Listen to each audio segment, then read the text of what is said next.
আপনি দেখেন চিন্তা করিয়া পুরাতন খোয়াই নদী যদি আপনি ওয়াকওয়ে করতে পারেন, তাহলে যারা এই পাশে বাড়ি আছে, বাজার আছে, এরা একটা মুখ এদিকে দিবে আর আরেকটা ব্যবসা স্থান করবে এইদিকে। এর মানে এদের দুই পাশে আরেকটা নতুন বাজার তৈরি হওয়ার। বিকাল বেলা বাচ্চারা, মারা, বাবারা হাতে ধরিয়া এই পার্ক দিয়ে হেঁটে যাবে। শুনেন, আমি স্বপ্ন দেখছি এবং আমার বিশ্বাস আমি এই স্বপ্ন বাস্তবায়ন না করে আমার 5 বছর সময় আছে, অনেক সময়। আমি 20 বছরের এমপি হইতে আসি নাই, আমি 5 বছরে এমন একটা এক্সাম্পল তৈরি করতে চাই সারা বাংলাদেশে যেন মানুষ বুঝে যে এমপি হইলে সোনারঘাট মাধবপুরের মানুষ। আমি লাস্টে এমপি হয়ে আমি দেখলাম যে এরা বলবে যে সোনারঘাটের মানুষ কেমন। আমরা নামলাম, একটা মানুষ, আমরা তো তাদেরকে টাকা দিয়ে আনি নাই, 1 টাকা, এবং নিজের ভাড়া দিয়ে আইছে। আপনারা যত বাস দেখছেন এই বাসগুলো এরা ভাড়া দিয়ে আইছে। লাস্টে আমি নামনা এই পানির মধ্যে নামছি, ডুব দিছি। আমার কাছে মনে হচ্ছে এখন আমার ভিতর থেকে মনে হচ্ছে গন্ধ বেরোয়, এত ময়লা এই জায়গার মধ্যে।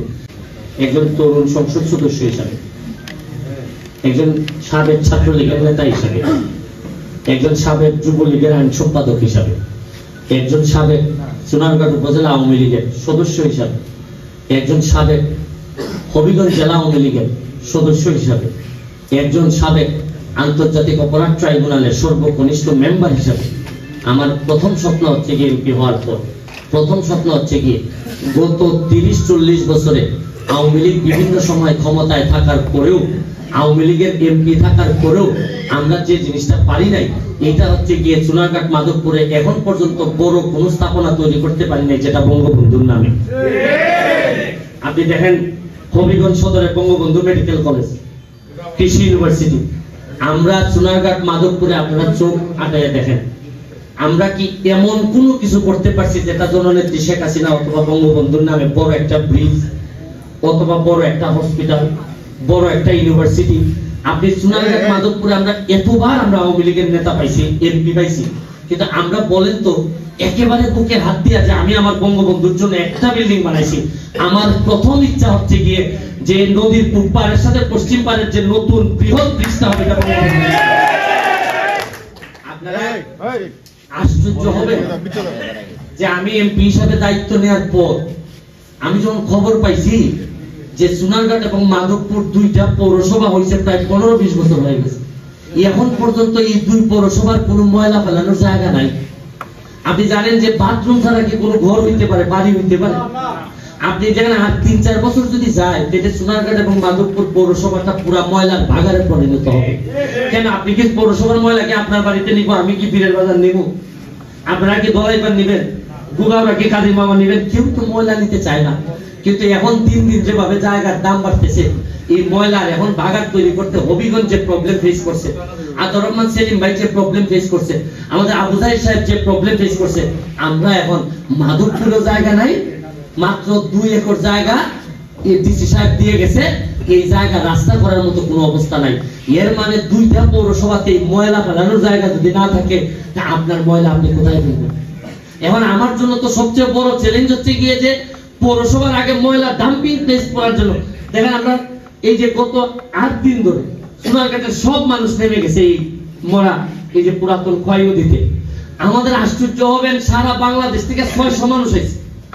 এরা সব ভদ্রলোকের সন্তান, কেউ কিন্তু কামলা না। আইসা এরা বিডি ক্লিনের নামে, আপনারা হয়তো দেখছেন এই পরিমাণ ময়লা, 47টার মতো কন্যা দেখছি বাথরুমের লাইন হচ্ছে আমাদের এই মরা খোয়াই নদীতে, এবং কি পরিমাণ দখল হয়েছে। এখন মানুষরা আপনি যখন ফেলে রাখবেন তখন তো মানুষ 1 হাত 2 হাত করে বাড়াবে, এটা স্বাভাবিক। এটা কাউকে দোষ দেওয়া লাভ নাই। আপনি কোনো প্রজেক্ট নেন নাই, আপনারা একটা প্রজেক্ট নিয়েছিলেন 25 লাখ টাকা, এটা না 25 লাখ টাকার প্রজেক্ট আসছিল, পরে এই টাকাটা ট্রান্সফার হয়েছে কোথায়? স্বাক্ষরিত হয়েছে। মানে আমার 600 লোক আইসা এখানে ময়লা পরিষ্কার করে দিয়ে গেছে। লাস্টে আমি দেখলাম যে আমার সোনারঘাটের কেউ নামতে চায় না এই ময়লায়, কিন্তু ময়লা তো সোনারঘাটের মানুষের ময়লা। আমি লাস্টে এমপি হয়ে আমি দেখলাম যে এরা বলবে যে সোনারঘাটের মানুষ কেমন। আমরা নামলাম, একটা মানুষ, আমরা তো তাদেরকে টাকা দিয়ে আনি নাই, 1 টাকা, এবং নিজের ভাড়া দিয়ে আইছে। আপনারা যত বাস দেখছেন এই বাসগুলো এরা ভাড়া দিয়ে আইছে। লাস্টে আমি নামনা এই পানির মধ্যে নামছি, ডুব দিছি। আমার কাছে মনে হচ্ছে এখন আমার ভিতর থেকে মনে হচ্ছে গন্ধ বেরোয়, এত ময়লা এই জায়গার মধ্যে। আশা করি আপনারা তো এখন পানিটা আমরা উদ্ধার করছি, দেখা যায় পানি এখন আমরা পুরা 3 কিলোমিটার জায়গা আমরা যদি পুরা ফেনাটা সরাই দিতে পারি, সরাই দিয়া সুন্দর করে যারা আশেপাশে দুই পাশে যারা এই বাড়ি আছে তাদের সাথে আলাপ করে আমি এই প্রজেক্ট যে প্রজেক্টটা আগামী গতবার রাখছিলেন আপনারা, এই প্রজেক্ট গিয়ে আমি আজকে খবর পাইছি যে এই প্রজেক্ট নাকি এই আপনার পানি উন্নয়ন বোর্ডের এই ড্রয়ারের ভিতরে ধুলায় নাকি এই প্রজেক্টের এমন অবস্থা ধুলায় নাকি এটা পরিষ্কার কইরা আগামী সপ্তাহে আমি মন্ত্রণালয়ে নিয়ে যেতেছি যে ওয়াকওয়ে করে যারা এই বাড়িতে আছে, যারা এই নদীর দুই পাশে যে বাড়ি আছে, এই বাড়ির একটা মুখ থাকবে এইদিকে আর একটা মুখ থাকবে এইদিকে। আপনি দেখেন চিন্তা করিয়া পুরাতন খোয়াই নদী যদি আপনি ওয়াকওয়ে করতে পারেন তাহলে যারা এই পাশে বাড়ি আছে বাজার আছে এরা একটা মুখ এইদিকে দিবে আর আরেকটা ব্যবসা স্থান করবে এইদিকে। এর মানে এদের দুই পাশে আরেকটা নতুন বাজার তৈরি হওয়া। বিকাল বেলা বাচ্চারা মারা বাবারা হাতে ধরিয়া এই পাক দিয়ে হেঁটে যাবে। শুনেন, আমি স্বপ্ন দেখছি এবং আমার বিশ্বাস আমি এই স্বপ্ন বাস্তবায়ন না করে আমার 5 বছর সময় আছে, অনেক সময়। আমি 20 বছরের এমপি হইতে আসি নাই, আমি 5 বছরে এমন একটা এক্সাম্পল তৈরি করতে চাই সারা বাংলাদেশে যেন মানুষ বুঝে যে এমপি হইলে সোনারঘাট মাধবপুরের মানুষ। শুনেন, এরপর হচ্ছে আপনি দেখেন কতটা রাস্তা কাঁচা আমাদের চেয়ারম্যান মেম্বাররা ফেল করে রাস্তার জন্য। মানুষ কি পরিমাণ, আমি এই রাস্তাগুলা কতটা রাস্তা আপনারা হিসাব দিলে আশ্চর্য হবেন যে কতটা রাস্তা কাঁচা। এই রাস্তাগুলা পাকা না করলে সাতচড়ি এবং রেমা কালেঙ্গারে যদি আপনি পর্যটন হিসেবে ঘোষণা করতে না পারেন, সারা বাংলাদেশের মানুষ যদি এই জায়গায় ঘুরতে না আসে তাহলে আপনি ফান্ড পাবেন কোথায়? বাইরে থেকে আমার ছেলেদের যদি ইনকামের ব্যবস্থা না করতে পারেন, আমি চা বাগানের যারা যতগুলা ম্যানেজার আছে সবার সাথে আমি দাওয়াত দিছি, আমি তাদের সাথে বসবো। বলছে আমার প্ল্যান কি? আমার প্ল্যান হলো আমি এক্সটেন্ডে ডাকছি, আমি 4 দিনের ভিতরে কি কি করছি দেখেন। এক্সটেন্ডে ডাকে বলছি ফান্ড থাকুক না থাকুক আপনি এই 1-2 সপ্তাহের মধ্যে একেবারে শাইস্তাগঞ্জ থেকে জগদীশ পর্যন্ত আমাদের যে রোড আছে এই রোডের মধ্যে মধ্যখানে সাদা দাগ দিতে হবে। কারণ কুয়াশার মধ্যে সাদা দাগ ছাড়া দিয়ে হয়ে যায় না রাস্তা। শ্রীমঙ্গল আছে, সব জায়গাতে আছে, আপনারা আসেনি কোন সাদা দাগ দিতে হবে। আমার স্বপ্ন হইল গিয়া একেবারে শাইস্তাগঞ্জ থেকে একেবারে জগদীশ পর্যন্ত রাস্তা প্রশস্ত কইরা মধ্যখানে ডিভাইডার দেয়া। আপনি 1 মাসের মধ্যে দেখেন না এই যে পুরাতন খোয়াই নদী দুইটা ব্রিজে দুই দিকে রানীগাঁও বাস স্ট্যান্ড আর ওই বাস স্ট্যান্ডের মধ্যে পরিষ্কার কইরা এই দুই ব্রিজে সুন্দর করে কারুকার্য কইরা লাইট চালাই দিলেই মনে করবেন সোনারঘাট বদলাই যাচ্ছে। আপনি কত কাজ করার সুযোগ আছে।